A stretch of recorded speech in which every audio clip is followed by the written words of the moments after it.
오늘 우리에게 주시는 하나님 말씀, 신약 성경 마태복음 2장 6절 한 절 말씀입니다. 마태복음 2장 6절 한 절 말씀. 또 유대 땅 베들레헴아, 너는 유대 고을 중에서 가장 작지 아니하도다. 내게서 한 다스리는 자가 나와서 내 백성 이스라엘의 목자가 되리라 하였음이니라. 아멘. 예수님께서 태어나신 베들레헴은 이스라엘 중에서도 가장 작고 누구 하나 주목하지 않는 그런 마을이었습니다. 베들레헴은 예루살렘처럼 성곽이 둘러싸여 있는 그런 도시가 아니었습니다. 그렇다고 나사렛처럼 고을도 아니었습니다. 베들레헴은 해발 777m 산 꼭대기 위에 세워진 그저 작은 동네에 불과했습니다. 누가복음을 기록한 누가는 베들레헴을 이렇게 묘사합니다. 누가복음 2장 11절 말씀입니다. 오늘날 다윗의 동네에 너희를 위하여 구주가 나셨으니 곧 그리스도 주시니라. 누가는 베들레헴을 동네라 그렇게 표현했습니다. 한마디로 베들레헴은 산 꼭대기에 세워진 달동네였습니다. 성서고고학자 올브라이트에 따르면요, 아기 예수님이 탄생할 당시 베들레헴 인구는 고작 300명에 불과했습니다.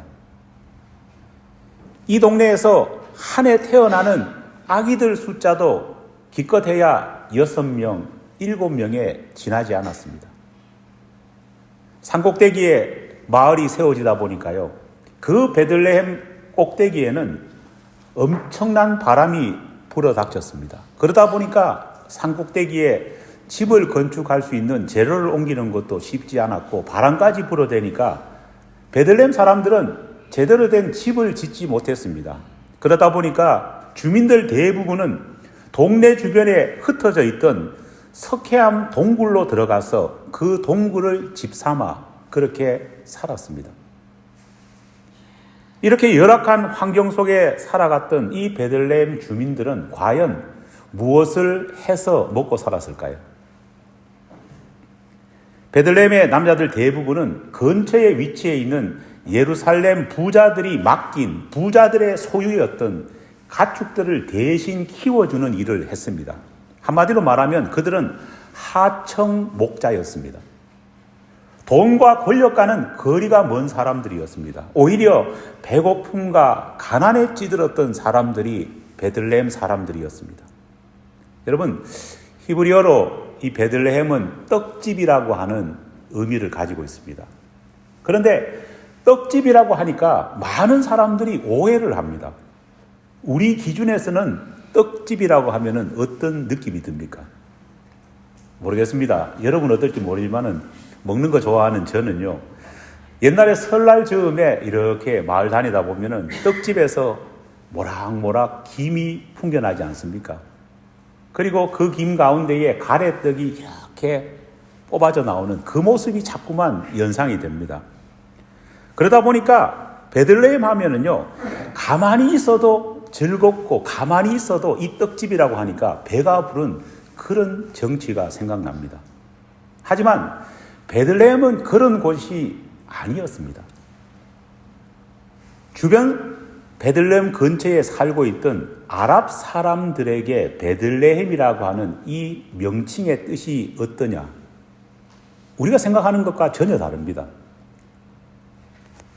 히브리어로 베들레헴은 떡집이라고 하는 의미를 가졌지만은요, 실제로 베들레헴 주변에 더 많이 살았던 아랍 사람들은요, 이 베들레헴이라고 하는 명칭을 어떤 의미로 받아들였느냐? 베들레헴이라는 의미의 아랍식 뜻은 뭐냐? 충격적이게도 푸주간입니다.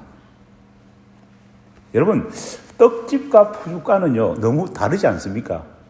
내용도 의미도 완전히 다릅니다. 개인적으로 저는 베들레헴이 진짜 모습이 떡집이었다기보다는 후죽간 쪽이 더 맞지 않을까 생각합니다. 왜냐하면 산꼭대기에 위치한 그 베들레헴은요, 농사 짓기가 쉬웠을까요? 어려웠을까요? 어려웠습니다. 떡을 만들려면 뭐가 필요합니까? 곡식이 필요하고 곡식을 빻은 가루가 풍성하게 있어야지 떡 만들어 먹지 않습니까? 떡은 곡식이 풍성할 때 먹는 겁니다. 그래서 제가 어렸을 적에 그 박정희 대통령 시대에 보면은요, 떡 만들지 마라, 뭐 술 만들지 마라, 곡식 없으니까 그런 이야기도 많았지 않습니까? 농사도 안 되는 산꼭대기에서 곡식을 연글게 해서 가루로 만들어서 떡을 만들어 먹는 그러한 떡집이라 상식적으로 맞지 않습니다. 오히려 조금 전에 말했던 것처럼 베들레헴은 예루살렘 부자들이 맡겨놓은 그 많은 가축, 양, 염소를 위탁해서 맡았던 그런 동네였습니다. 실제로 그렇게 위탁해서 맡기다 보니까요, 예루살렘 부자들은요, 이 베들레헴 사람들에게 짐승을 도축해서 고기까지 보내달라 그렇게 요구를 했습니다. 마치 옛날에 조선시대 보면은요, 한양 사대문 밖에 뭐가 있었느냐, 항상 양반들을 위해서 가축을 기르고 또 그 길러진 가축을 도축해서 고기를 공급하는 백정 마을이 있었습니다. 베들레헴은 한마디로 이스라엘의 천민인 목자들이 사는 곳이었고, 그 목자들은 어떤 역할까지 했느냐? 예루살렘 부자들을 위해서 고기까지 잡아서 바치는 백정 역할까지 했던 겁니다. 만약 로마 황제 아우구스투스가 더 많은 세금을 거두기 위해서 백성들에게 다시 호적을 리뉴하라 그렇게 명령하지 않았다면요, 요셉도 마리아도 아마 베들레헴 같은 곳에는요 결코 가지 않았을 겁니다. 베들레헴은 사람들이 살기 싫어하는 곳이었고, 사람들이 살아도 가능하면은 그곳을 떠나고 싶어하는 그런 장소였습니다. 베들레헴 출신이라는 것은 이력에 전혀 도움이 되지 않았습니다. 그래서 할 수만 있다면은 이 베들레헴 출신, 베들레헴이 고향이라는 것을 숨기고 싶어 했습니다. 우리는 베들레헴 출신 나오미와 그의 남편, 그의 자식들이요, 약간의 기근이 오자 뒤도 돌아보지 않고 어디로 갑니까? 모압 땅으로 갔는 것을 볼 수 있습니다. 이건 쉽지 않습니다. 왜냐? 이 베들레헴이라는 곳은요, 조상들이 받았던 땅이 있는 곳입니다. 그런데 기근으로 인해서 땅까지 포기하면서 모압 땅으로 갈 만큼 베들레헴은요, 떠나고 싶었던 곳이었다는 겁니다. 베들레헴은 작은 밭 몇 마디만 있어도 유력자라는 소리를 들었던 그런 곳이기도 합니다. 여러분, 나중에 이 룻이 돌아와가지고 베들레헴의 유력자인 이 보아스와 결혼하지 않습니까? 그런데 성경 가만히 읽어보면은요, 보아스가 이 동네의 유력자인데 실제로 보아스가 가지고 있었던 밭이 컸느냐? 그렇게 크지 않습니다. 다른 곳에서는요, 아마 이 정도 밭을 가지고 있었으면 명함도 못 내밀었을 겁니다. 그러나 이 작고 좁은 이 베들레헴에서 그래도 밭이라도 있으니까 보아스는 동네 유지 소리를 들을 정도였다는 겁니다. 베들레헴 출신 목동 다윗은 가능하면은 자기 고향이 베들레헴이라는 사실을 밝히고 싶지 않아 했습니다. 그래서 왕이 된 다음 다윗은요, 예루살렘을 뭐라고 불렀습니까? 다윗 성이라고 불렀습니다. 이 말이 뭐냐? 나의 원래 고향인 베들레헴은 감추고 앞으로는 내 고향이 어디라고요? 예루살렘, 멋진 도성, 여기로 하고 싶다는 열망이 담겨 있는 겁니다. 놀랍게도 아기 예수님께서는 세상에서 좋은 곳 그렇게도 이스라엘 땅에도 좋디 좋은 곳이 그렇게 많음에도 불구하고 모든 명성 있는 곳을 다 버리시고 작고 작은 미약한 이 베들레헴에 탄생하신 겁니다. 모든 사람이 부끄러워하는 이 베들레헴에 오신 것입니다. 여러분, 오늘 본문 말씀을 제가 다시 한번 읽어드리겠습니다. 마태복음 2장 6절 말씀입니다. 또 유대 땅 베들레헴아, 너는 유대 고을 중에서 가장 작지 아니하도다. 내게서 한 다스리는 자가 나와서 내 백성 이스라엘의 목자가 되리라 하였음이니라. 믿습니까? 선지자 미가가 구약 성경을 통해서 선포한 이 예언의 말씀을 사도 마태가 다시 인용한 부분입니다. 흥미롭게도 선지자 미가도 사도 마태도 베들레헴을 이스라엘에서 어떤 마을이라고요? 가장 작은 마을이라 그렇게 얘기하고 있는 겁니다. 여러분 참 놀라운 것 아닙니까? 구약과 신약 시대는요 엄청난 간격이 있습니다. 그런데 구약에서도 베들레헴은 이스라엘 중에서 어떤 나라였다고요? 제일 작은 동네. 신약 시대에 와서도 이 마을은 여전히 제일 작은 동네. 시간이 이렇게 많이 흘렀음에도 불구하고 연약함과 보잘것없다는 이 베들레헴의 모습은 전혀 달라지지 않았습니다. 그 지위도 바뀐 게 없습니다. 하지만 그럼에도 불구하고 선지자 미가도 사도 마태도 베들레헴을 향해서 뭐라고 말합니까? 베들레헴아, 베들레헴에 살고 있는 사람들아, 너희는 가장 작지만 미약하다고 탄식하지 말라. 그렇게 이야기를 하고 있습니다. 작고 초라하게 보일지라도 결코 너희는 작고 초라하지 않다. 그렇게 말하고 있습니다. 여러분, 왜 그렇게 말한 것일까요? 그 이유는 단 하나. 바로 이 베들레헴에서 누가 탄생했습니까? 메시아 예수 그리스도가 탄생했기 때문입니다. 인류를 구원하실 구세주가 바로 이 작고 작은 베들레헴에서 태어나셨기 때문입니다. 여러분, 살아가면서 느끼는 거지만은 입지 조건은 참 중요합니다. 그렇잖아요. 교회가 세워져 있는 입지 조건도 여러분 굉장히 중요합니다. 주변 환경과 인프라도 중요합니다. 그 지역이 가지고 있는 명성이 어떠냐, 그것도 역시 굉장히 중요합니다. 여러분, 한국에 살고 있는 분들에게 강남에 아파트 한 채 줄까? 아니면은 태백산 꼭대기에 네가 원하는 만큼 땅도 주고 귀틀집 하나 줄까? 물어본다면요, 어느 거 선택하겠습니까? 100이면 100 모두 강남 아파트 돌아갈 겁니다. 평수 작아도 강남 아파트를 선택하지, 평수가 넓다고 할지라도 태백산 꼭대기에 귀틀집 올라고 하는 사람은 한 사람도 없을 겁니다. 왜 그렇습니까? 강남이 입지 조건이 좋기 때문입니다. 태백산 꼭대기와 비교할 수 없을 만큼 인프라가 갖춰져 있기 때문입니다. 그리고 네임밸류 역시 한국에서는 어디가 최고입니까? 강남이 최고라고 말하기 때문입니다. 하지만 이런 조건들도 한 번에 무너지는 때가 있습니다. 이런 엄청난 간격도 사라지는 때가 있습니다. 언제냐? 환경과 조건, 명성을 능가할 만한 위대한 사람이 그곳에 나타나는 겁니다. 위대한 사람의 활동 장소가 되는 겁니다.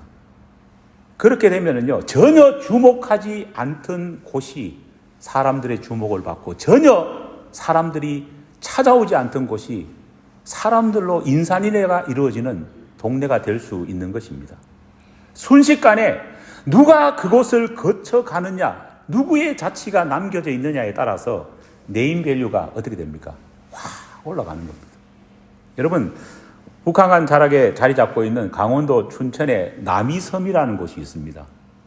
여러분, 이 남이섬이라는 곳은 1980년대 소설가 최인호 씨가 겨울 나그네라고 하는 소설에 이 남이섬을 등장시켜가지고 그래도 사람들이 남이섬이라는 곳이 그래도 있구나, 이 정도 알았던 그런 곳입니다.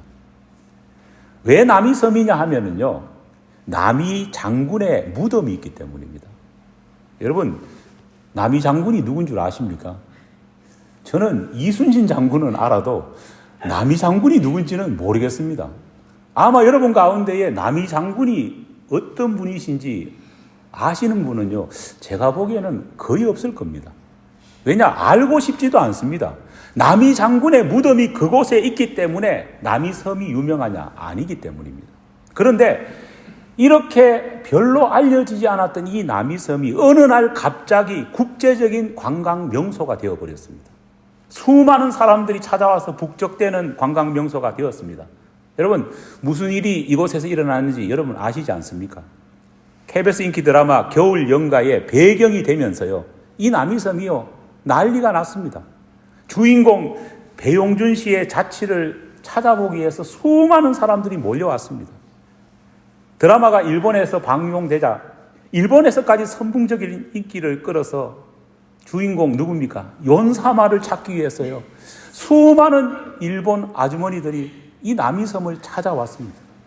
한때 일본 총리의 부인까지 연사마가 살았던, 연사마의 자취가 남겨져 있는 이 남이섬을 한국 최고의 명소라 그렇게 말했던 적도 있습니다. 사실 유명해지기 전이나 유명해진 이후나 남이섬 자체는 크게 변한 것이 없습니다. 달라져 봐야 그 섬이 얼마나 달라지겠습니까? 하지만 누가 그곳에 있었느냐, 누구의 자취가 그곳에 남겨지고 머무느냐에 따라서 오늘날 남이섬은요, 완전히 바뀌어 버렸습니다. 베들레헴은 작고 초라한 곳이었지만 메시아가 탄생함을 통해서 모든 것이 달라졌습니다. 메시아의 정치가 남아있기 때문에 오늘날 베들레헴은요, 이스라엘 성지 순례를 하는 모든 사람들의 어떤 코스냐? 필수 코스가 되었습니다. 여러분, 예수님을 믿는 우리도 똑같습니다. 인간이 커봐야 얼마나 크겠습니까? 인간이 잘나봐야 얼마나 잘나겠습니까? 유명해야 얼마나 유명해지겠습니까? 어떤 분이 이런 말씀 하시더라고요.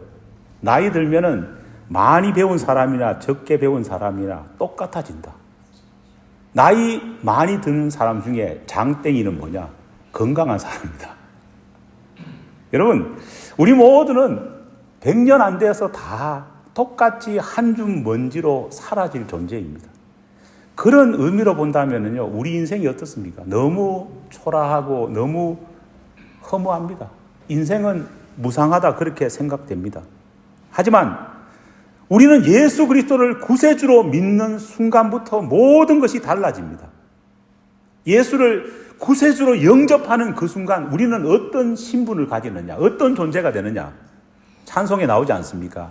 천사도 흠모하겠네. 천사도 흠모하는 존재가 된다는 겁니다. 천국에서 하나님 보좌 곁에 앉아서 하나님을 찬송하는 천상의 찬양대도 될 수 있습니다. 오늘 찬양을 되게 감명 깊게 들었습니다. 우리 사모님이 이렇게 빠르신 분인지를 몰랐습니다. 땡하다 갑자기 오시더라고요. 아카펠라 찬양도 너무 잘합니다. 여러분 가운데는 나도 찬송 잘해서 성가대 서고 싶은데, 찬양대 서고 싶은데 실력이 안 돼서 아쉬워하는 분 계실 겁니다. 하지만 걱정하지 마십시오. 예수를 잘 믿으면요, 천국에 가서 여러분도 천상의 찬양대가 될 수 있습니다.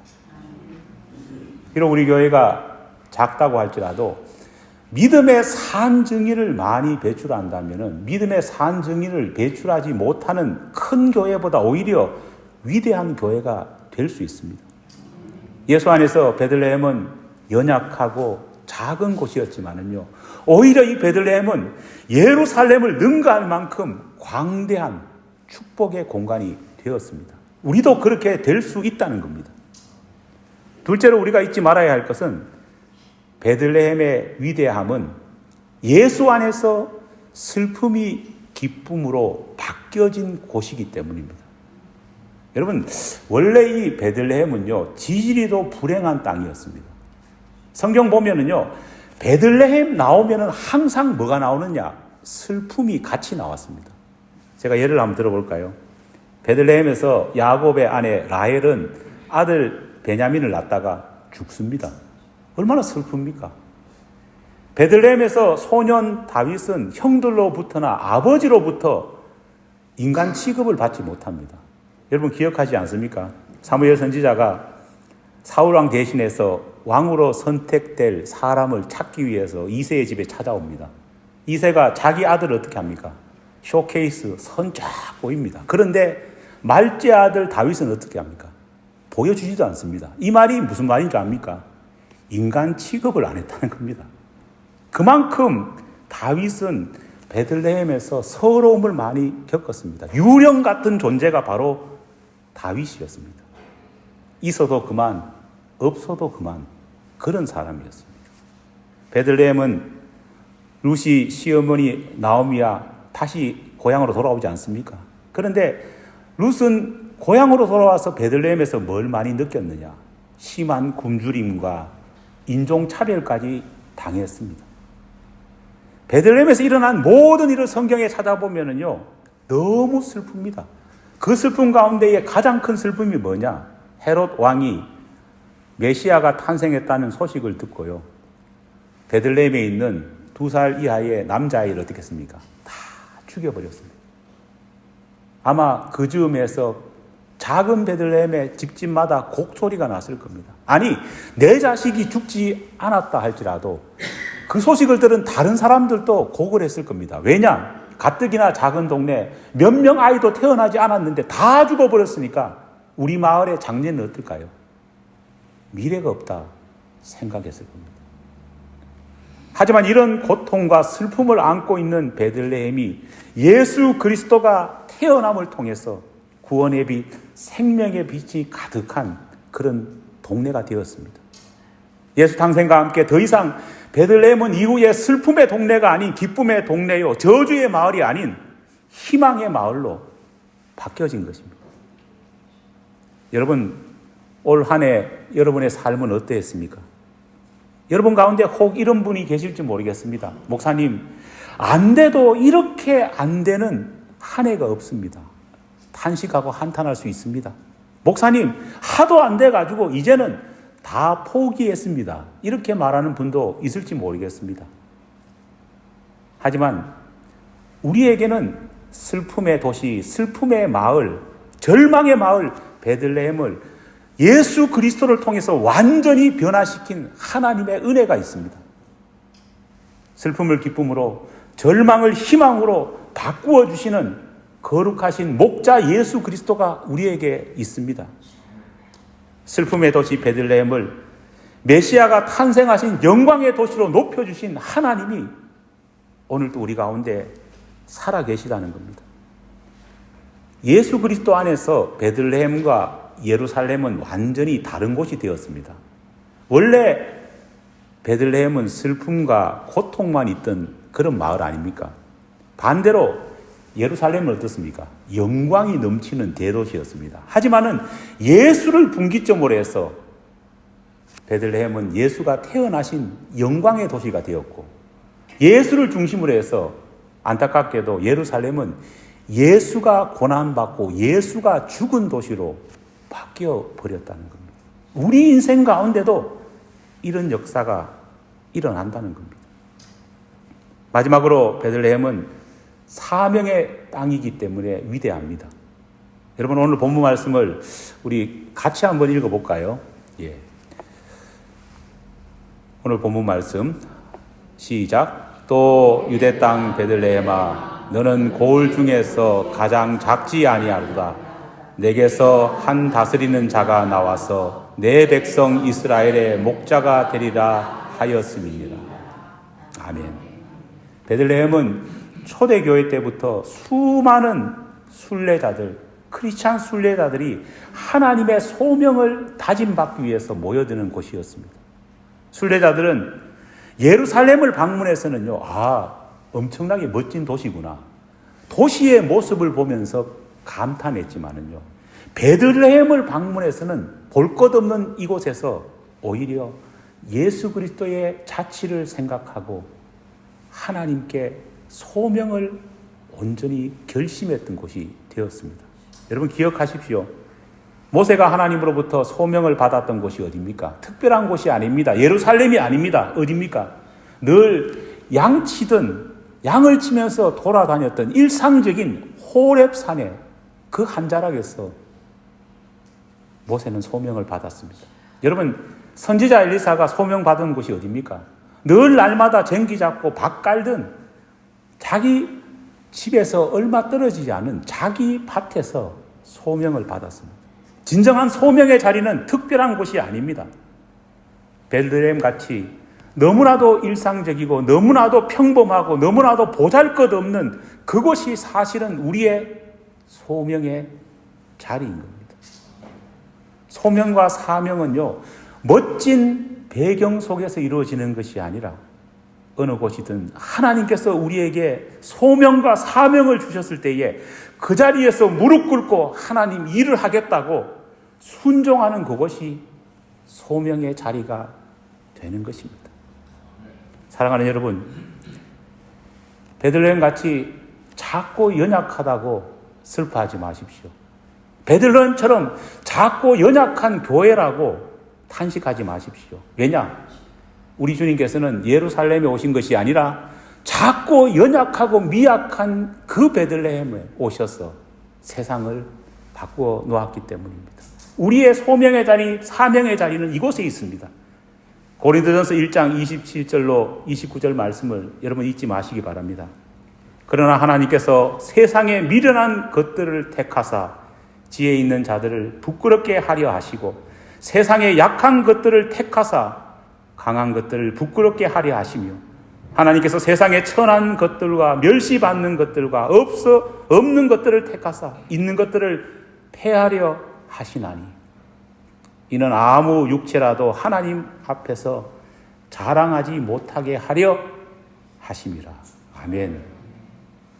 2023년 우리는 보잘것없는 베들레헴 같은 존재였지만은 그래도 하나님께서는 우리를 사용해 주셨습니다. 어제 정책집행위원 하면서 돌아보면 참 2023년도 어려웠지만은 많은 은혜의 축복들을 베들레헴 같은 연약한 우리 교회에 부어주셨음을 고백하게 됩니다. 불가능하게 보였던 많은 세교우들이 우리에게 와서 한 공동체가 되었습니다. 우리도 힘든데 우리의 선교지인 에베네셀 교회의 수건 사업이었던 화장실 수세식으로 고쳐주는 것. 지금도 선교사님 연락 오는데 마을의 명소가 되었다고 합니다. 그게 뭐라고? 주변 마을에 깨끗한 물을 또 공급하게 해주셨습니다.